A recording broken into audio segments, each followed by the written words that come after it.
am deeply aware of the struggles many of you face in these challenging times. Our administration knows that many of you struggle with rising costs and the search for meaningful employment. I want to assure you that your voices are heard. As your president, I assure you that we are committed to finding sustainable solutions to alleviate the suffering of our citizens. Once again, I plead for your patience as the reforms we are implementing show positive signs, and we are beginning to see the light at the end of the tunnel. Exactly 64 years ago, our founding fathers chose democracy as a form of government and launched the dream of a great country that will lead the rest of Africa out of poverty, ignorance, and underdevelopment. A beacon of hope for the rest of Africa and the world.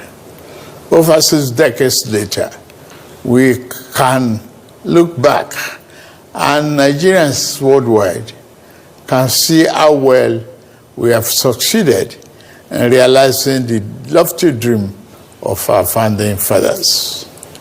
The world is witnessing and benefiting from the can-do spirit of Nigerian people, our massive intellectual capacity, and our enterprise and industry in all vocations, from art to science, technology to infrastructure.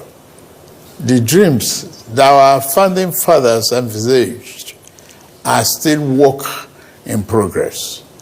Every day, we put our hands on the plow, determined to do a better job of it.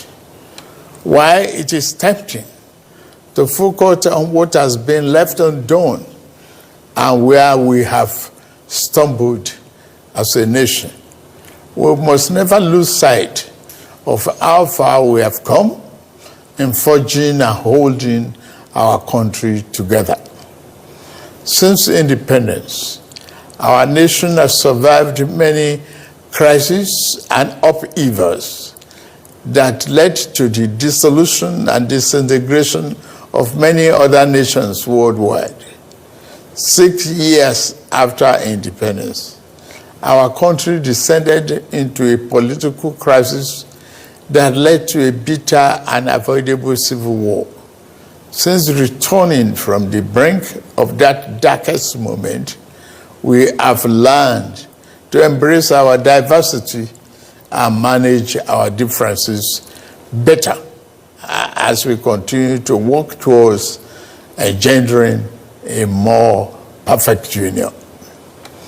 Despite the many challenges that buffeted our country, we remain a strong, united, and viable sovereign nation. Dear compatriots, our independence anniversary gave us another chance to reflect on how far we have gone in our journey to nation building and to renew our commitment to building a better nation that will serve present and future generations of Nigerians.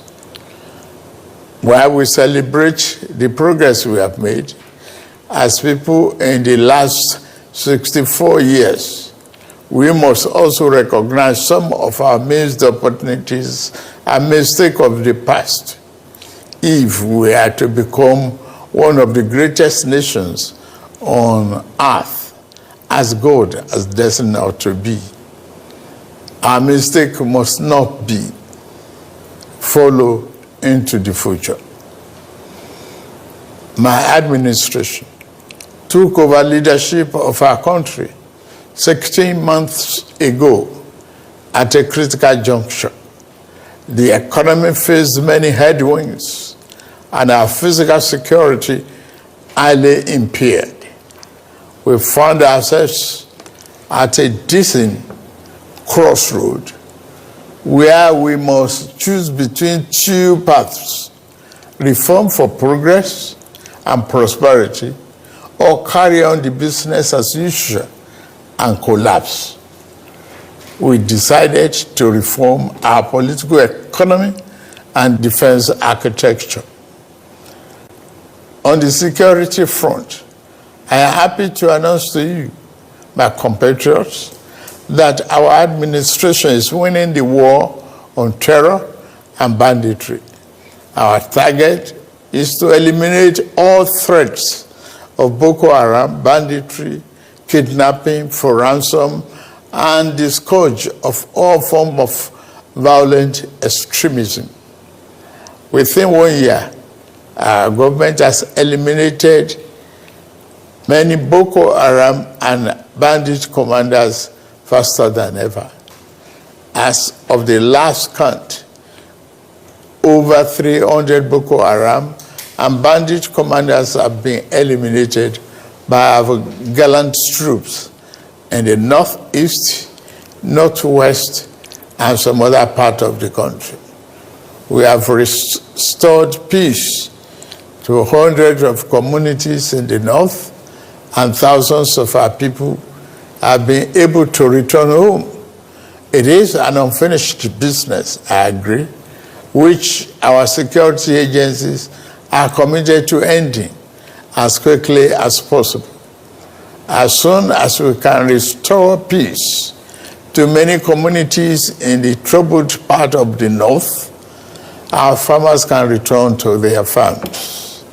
We expect to see a leap in food production and a downward spiral in food costs. I promise you, we shall not falter on this. Our government has been responding to the recent natural disasters, particularly the flooding in the part of the country. After Vice President Kashim Shettima visited Maiduguri, I also visited to assure our people that this federal government will always stand with our people in their times of trouble. At the last meeting of the Federal Executive Council, we approved a disaster relief fund to mobilize private and public sector funds to help us respond faster to emergencies. Our government has also ordered integrity tests of our dams in the country to avert future disasters. The economy is undergoing the necessary reforms and retooling to serve us better and more sustainably. If we do not correct the physical misalignment that led to the current economic downturn, our country will face an uncertain future and the peril of unimaginable consequences. Thanks to the reform, our country attracted foreign direct investment worth more than $30 billion in the last year. Fellow compatriots, our administration is committed to free enterprises, free entry, and free exit in investment while maintaining the sanctity and efficacy of our regulatory processes.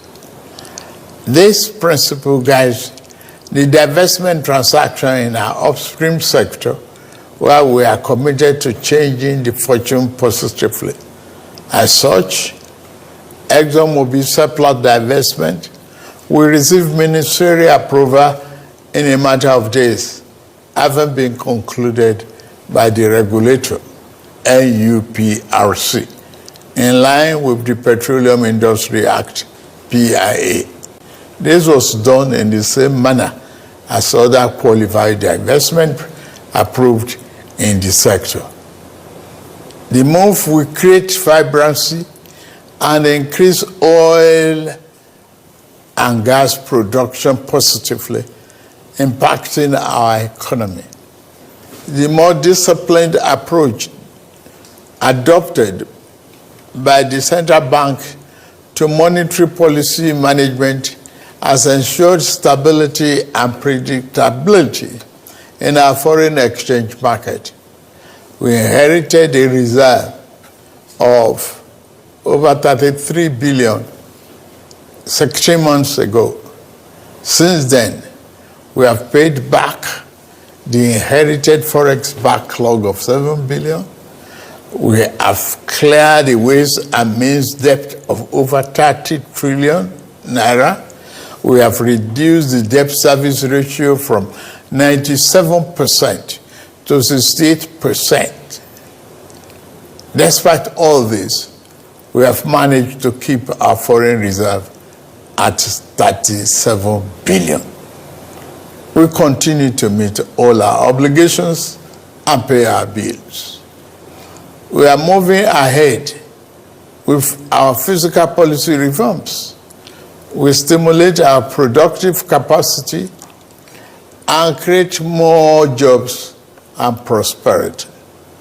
The Federal Executive Council approved the Economic Stabilization Bill, which will now be transmitted to the National Assembly.